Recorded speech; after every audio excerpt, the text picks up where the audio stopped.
और आगे बढ़ेंगे। आरबीआई गवर्नर शक्तिकांत दास आज माली पॉलिसी के ताल्लुक से जायजा मीटिंग लिए गए फैसलों के मुताबिक मीडिया को जानकारी देंगे। ख्याल रहे कि जायजा मीटिंग में कोरोना की दूसरी लहर की मईशत पर मुरतब हुए असरात का जायजा लिया गया।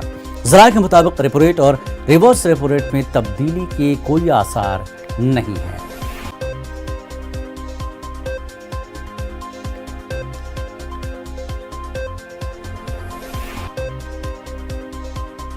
आरबीआई गवर्नर शक्तिकांत दास आज माली पॉलिसी के ताल्लुक से जायजा मीटिंग में लिए गए फैसलों के मुताबिक मीडिया को आज जानकारी देंगे।